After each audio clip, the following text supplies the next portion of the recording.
बिस्मिल्लाहिर्रहमानिर्रहीम। आज के लेक्चर में जो कुछ टूल रह गए थे इलस्ट्रेटर के, मैं आप लोगों को वो टूल्स एक्सप्लेन करूँगी।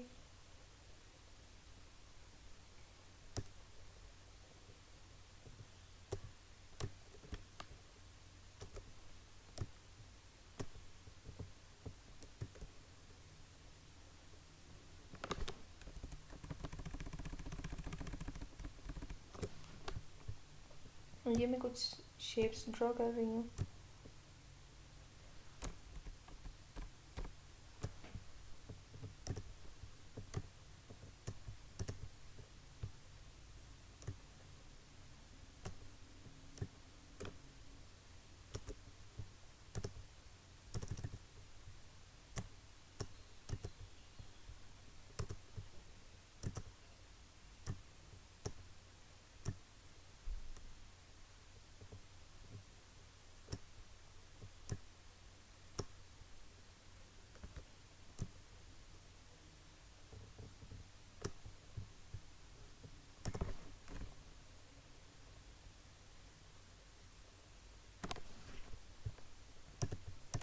ये कुछ मैंने शेप्स ड्रॉ कर ली।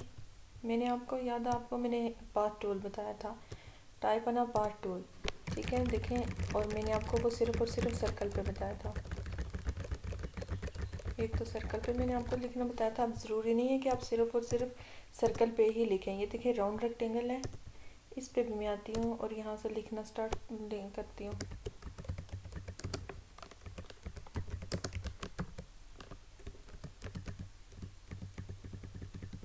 ये देखें, आप इस पे भी लिख सकते हैं।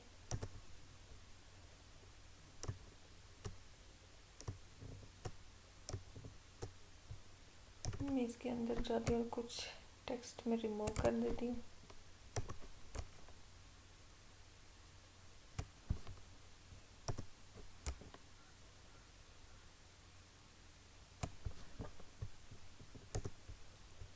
यहाँ पे देखिए, अब ये जो बार आपको मैं क्लिक कर रही हूँ, जो बार नज़र आ रहा है ना, ये बार आपको ये बात बता रहा है कि आप टेक्स्ट को आगे से भी स्टार्ट कर सकते हैं। जैसे अभी मैंने अगर इस राउंड रेक्टेंगल पे करना, तो मुझे यहाँ से टेक्स्ट नहीं स्टार्ट करना, मुझे यहाँ से करना है। तो ये जो बार होगा, आप इसको क्लिक करके ऐसे ले आ सकते हैं। तो ऐसे ज़रूरी नहीं है जब भी आप टेक्स्ट लिखना स्टार्ट करें तो आप उस शेप पे पूरी की पूरी पे लिखेंगे। वैसे ही ये है, आप इस पे भी ऐसे ही लिख सकते हैं। और ये तो रही शेप्स की बात। ये देखिए, ये है आर्क, आप आर्क पे भी लिख सकते हैं।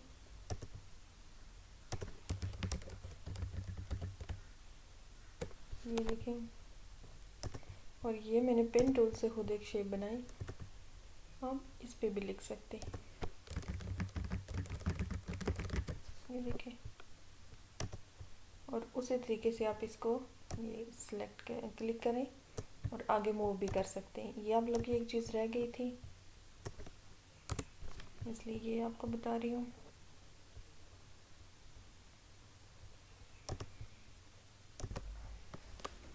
अच्छा जी, अब हम लोग देखते हैं ग्राफ टूल, जो कि मैंने आप लोग को अभी तक नहीं बताया। अगर आप इलस्ट्रेटर में कोई ग्राफ ड्रॉ करना चाहते हैं तो सबसे पहले मैं आती The हूँ time point is graph tool, जो कि सबसे ज़्यादा 2:30 सबसे p.m. सिंपल टाइप है, वो ले लेती हूँ।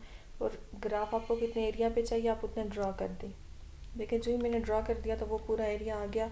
अब हर एक ग्राफ में आपको पता है दो एक्सिस होती है, एक एक्स एक्सिस होता है और एक आपका वाई एक्सिस होता है। अब यहाँ पे ये जो पार्ट खोला है, इसमें मैंने टेक्स्ट को लिखना है, यानी क्या लिखना है। मैं कोई स्टूडेंट नेम लिखती हूँ, मैं लिख लेती हूँ असद। फिर मैं यहाँ पे क्लिक कर रही हूँ, यहाँ पे अली, यहाँ पे अस्मा, यहाँ पे हम लिख देते हैं लाइबा, ठीक है। यहाँ पे मैं इनके कोई सब्जेक्ट मार्क्स लिख देती हूँ। जैसे मैं लिखती हूँ 80, 80 के बाद 90 लिख देते हैं, फिर 70 लिख देते हैं, फिर 60 लिख देते हैं। ये मैंने लिखे और इसके बाद मैंने इसको कर दिया ओके। अब जो ही मैंने ओके किया तो आप देखेंगे खुद ब खुद आपके एक्स एक्सिस पे नेम्स आ गए और आपके मार्क्स जो हैं तो वो आपको वाई एक्सिस पे शो हो रही। अब हम क्या क्या कर सकते हैं इस पे, देखें यहाँ पे सबसे पहले मैं राइट क्लिक करती हूँ और मैं टाइप पे आती हूँ। टाइप का मतलब ये है कि अगर आप ग्राफ की टाइप चेंज करना चाहते हैं, जैसे मैं यहाँ से इसकी टाइप चेंज करना चाहती हूँ, ये मैं इसको कर देती हूँ पाई में, ओके। अब वही चार्ट हमारा ग्राफ जो है तो वो चेंज हो गया, पाई में चेंज हो गया,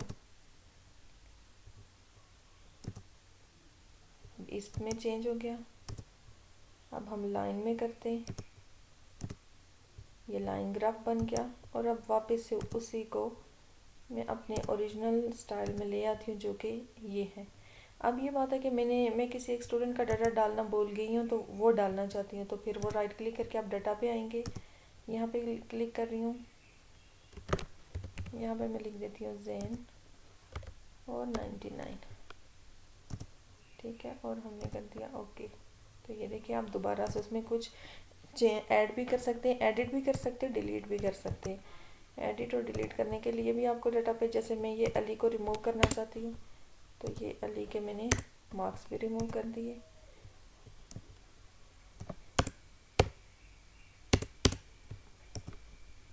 और अस्मा को चेंज करके मैं नाइला कर देती हूँ,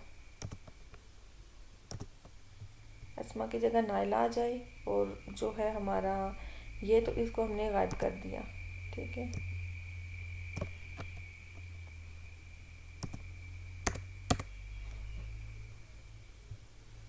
यहाँ से आप इसको रिवर्ट भी कर सकते हैं, मतलब जो चीज़ आपने की है आप उसको भी चेंज कर सकते हैं। और यहाँ पे आप सेल स्टाइल भी ले सकते हैं। सेल स्टाइल मतलब नंबर ऑफ़ डेसिमल्स कितने हो, डिजिट आपने 2 लिखने, 3 लिखनी है, विड्थ कितनी रखनी है।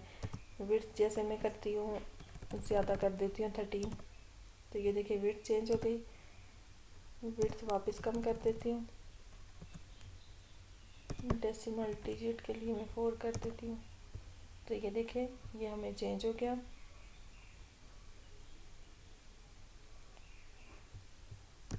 यहाँ तक हम, अब यहाँ पे देखिए मैंने एक और स्टूडेंट को ऐड कर दिया और एक चीज़ रह गई इसमें, जैसे ट्रांसपोज, वो तो हम देख रहे थे ना हमारे, अगर हम ऐसे करें तो दोनों कॉलम वाइज, अब हमने इनको रो वाइज कर दिया। तो ये आप पे डिपेंड करता है कि आप इस चीज़ को कैसे लेके चलेंगे। ये देखें इस पे आपके पास ये इफ़ेक्ट आ जाएगा। मैं इसको क्रॉस कर देती हूँ,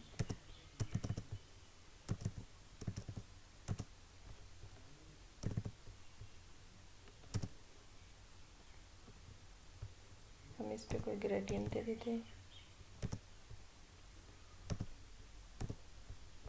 इसके डिज़ाइन में अगर आप चाहें कि आप इसको अलग से चेंज करेंगे, इसको नहीं, क्योंकि ये पूरा एक साथ बनता है, तो आपको जब जो भी इसमें चेंजिंग करनी है वो ऑल इन ऑल पूरे में होगी।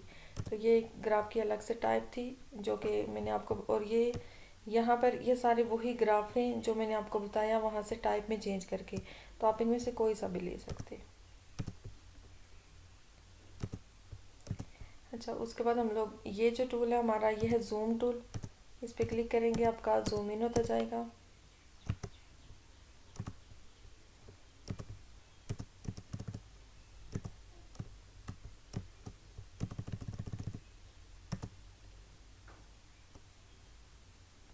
और ये जूमिंग आपके साथ नीचे लिखता जाता है कि ये कितनी हो गई है। और आप वापस जिस जूमिंग पे आना चाहते हैं आप वो यहाँ से क्लिक करके वापस उस जूमिंग तक जाना चाहते हैं। जैसे मैंने इसको ये 100 तक रख दिया।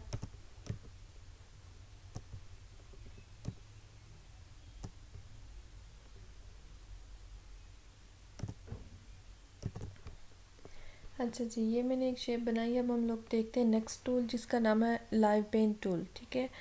अब ये देखें, अगर आप इसको देखें तो ये मैंने कुछ शेप्स बना के इन सबको ग्रुप कर दिया है।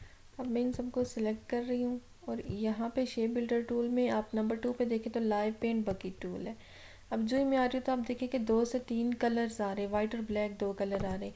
मैं यहाँ पे आती हूँ, एक रेड कलर चूज़ कर देती हूँ। अब अगर मैं यहाँ पे आ रही हूँ, आप देखें रेड कलर भी आ रहा है, यहाँ से कोई कलर वगैरह चूज़ कर देती हूँ। अब आ रही हूँ, ये ऑरेंज भी कर दिया, तो ये कुछ कलर्स आ गए। अगर इनमें से कोई मुझे चाहिए तो ये देखें वो तीनों जो बॉक्सेस में तीनों कलर हैं, एरो कीज़ के साथ हम लोग आगे पीछे जाके उनको चेंज कर सकते हैं। और एरो कीज़ अगर मैं प्रेस करती रहूँगी तो वो देखें आपके कलर्स चेंज होते जा रहे हैं। जो भी कलर आपको चाहिए, ग्रेडियंट चाहिए, आप वो ले सकते हैं। अब मैंने यहाँ पे क्लिक कर दिया। अगर यहाँ पे आपने ऐड करना है, यहाँ पे ऐड करना है, यहाँ पे ऐड करना है। अब मैंने नंबर 2 वाला ले लिया, वो मैंने यहाँ पे दे दिया। विद इन ग्रुप देके हम दे रहे हैं। उसके अलावा अगर आपने स्ट्रोक्स पे भी कलर करने, तो पहली बात है कि आपने यहाँ पे आके डबल क्लिक करना और यहाँ से पेंट स्ट्रोक को चेक कर देना है, अनचेक होगा अगर क्या अनचेक है। फिर यहाँ से आप स्ट्रोक पे अगर आए तो स्ट्रोक हम देखते हैं, जैसे मैं ब्लू ग्रेडियंट दे देती हूँ तो आप वो देखें स्ट्रोक पे आ जाएगा। या हम स्ट्रोक पे आते कोई सा भी कलर स्ट्रोक का दे देते, आप देखें अब जो ही मैं स्ट्रोक पे आऊँगी तो वो कलर आ रहा है, देखें येलो कलर, ये देखें। अब इस स्ट्रोक पे हमारे तो आप एरो की से आगे चले जिस पे जो कलर देने, स्ट्रोक पे कर्सर रखना पड़ेगा जहाँ पे ये ब्रश की शेप आएगी, तब जाके आपकी ये चीज़ें चेंज होंगी। ये देखें, तो ये इस टूल का मकसद आपको बताने का ये है कि देखें इससे हमने एक बहुत जल्दी भी हम कलर कर सकते हैं। और हालांकि ये एक ही सर्कल था, उसके इन दोनों पोर्शंस में अलग अलग भी कर सकते हैं, क्योंकि इन पे मैंने, और ये सारी के सारा आप देखें तो ग्रुप है, तो विद इन ग्रुप हमने डिफरेंट ऑब्जेक्ट्स को कलर दिए हैं through live paint bucket tool. ठीक है, ये टूल की भी आप लोगों ने प्रैक्टिस कर लेनी है। हम लोग एक और यूज़ देख लेते हैं बकेट टूल का। ये देखें मैंने इनकेस ये दो सर्कल बनाए, मुझे इस तरह की कोई शेप चाहिए। अब मैं चाहती हूँ कि ये दोनों जहाँ पे इंटरसेक्ट हो रहे इस एरिया में, यहाँ पे डिफरेंट कलर आए, यहाँ पे डिफरेंट आए, यहाँ पे डिफरेंट आए और पक्की एक शेप बन जाए। तो मैं दोनों को सिलेक्ट करूँगी और लाइव पेंट टूल पे हम चलते हैं। जैसे इसको मैंने ये कलर दे दिया। अब इससे क्या होता है, ये जो भी दो शेप्स आपकी इंटरसेक्ट होती है ना, तो उनके हर एक पोर्शन को ये अलग से कंसिडर करता है। इसको कोई और कलर दे देते हैं ये। अब आप देखें अगर, तो ये देखें एक तो आपकी शेप मर्ज हो गई और दूसरा इसके हर एक पोर्शन में अलग अलग अलग, इन तीनों के तीनों में अलग कलर्स आ गए। स्ट्रोक पे देने तो वो मैंने आपको तरीका बता दिया है।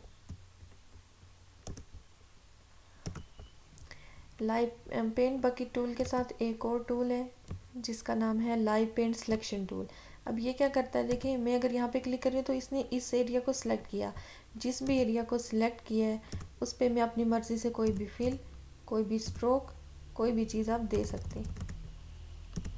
ये देखें, ये इस पे ये चीज़ आ गई। ये क्यों आई, क्योंकि मैंने इस सिर्फ और सिर्फ इस एरिया को सिलेक्ट किया है। तो ये सिलेक्शन टूल के थ्रू होगा, जो कि सिलेक्शन टूल ये लाइव पेंट सिलेक्शन टूल। किसी भी एक एरिया को सिलेक्ट करें और उस पर पहले से आपने जो प्रॉपर्टी दी है उसको आप चेंज कर सकते हैं। ये चीज़ भी आप कर सकते हैं। यहाँ पे मैं कुछ शेप्स ड्रॉ कर लेती हूँ।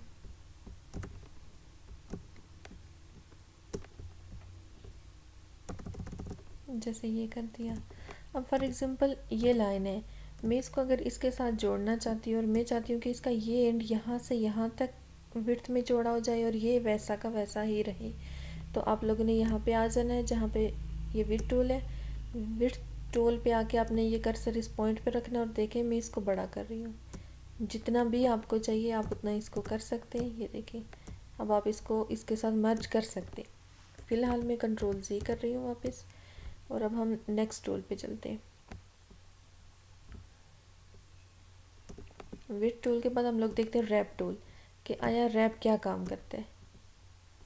देखिए, अगर मैं इसको यहाँ से ऊपर करना चाहती हूँ इसको रैप करेगा, नीचे करना चाहती हूँ, जो चीज़ करना चाहती हूँ तो हम यहाँ पे कर सकते हैं। मैं वापस से कंट्रोल Z कर देती हूँ। उसके बाद हम लोग आते हैं ट्विर्ल टूल पे। यहाँ से अगर मैं इसको राउंड राउंड राउंड घुमाना चाहती हूँ तो जिस भी पॉइंट पे तो उस पॉइंट पे रख के जितने भी आपको उसमें ट्विल्स चाहिए उतना रख दें और उसको छोड़ दें। ये देखिए, मुझे इसमें इतना ही चाहिए, इसमें इतने चाहिए, तो ये आप पे डिपेंड करता है। वापस से कंट्रोल Z कर दिया। अब पकड़ और ब्लो टूल, ये दोनों जो मैंने आपको बताए भी हुए, जैसे ये सर्कल है मैं इस पे कर देती हूँ।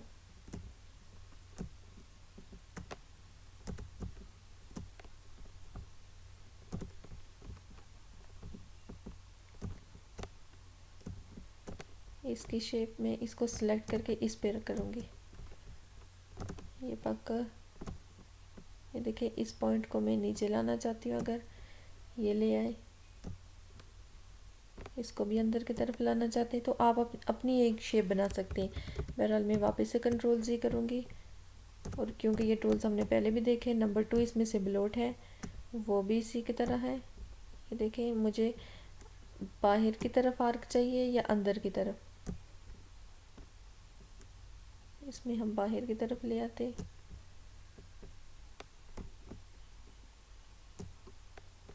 ये आ गई। मैं फिर से कंट्रोल Z कर देती हूँ और अब हम चलते हैं स्कैलोप टूल पे। स्कैलोप टूल जैसा कि वहाँ पे पिक्चर पे शो किया गया है, ऐसे कुछ स्कैलोप आपके सरफेस से बाहर निकालेगा जहाँ पे भी आप इसको रखेंगे। ये देखिए, अगर मैं इसको आगे लाती जाती हूँ तो ये ऐसे कर देगा। इसी की तरह से है क्रिस्टलाइज भी इसी तरीके से क्रिस्टल्स में बनाता जाएगा, उसको बाहर निकालता जाएगा, ये देखें।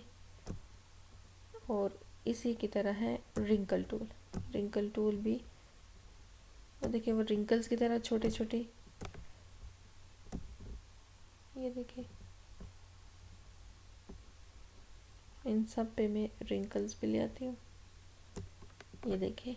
तो ये भी कुछ टूल्स हैं जो कि जिनका आपको पता होना चाहिए। ये सारे के सारे टूल्स की आपने अच्छे से प्रैक्टिस कर लेनी है फिर जब हम इनसे रिलेटेड चीज़ें बनाएंगे, ताकि आपको वहाँ पे ये सारे के सारे टूल्स बहुत अच्छे तरीके से आते हों।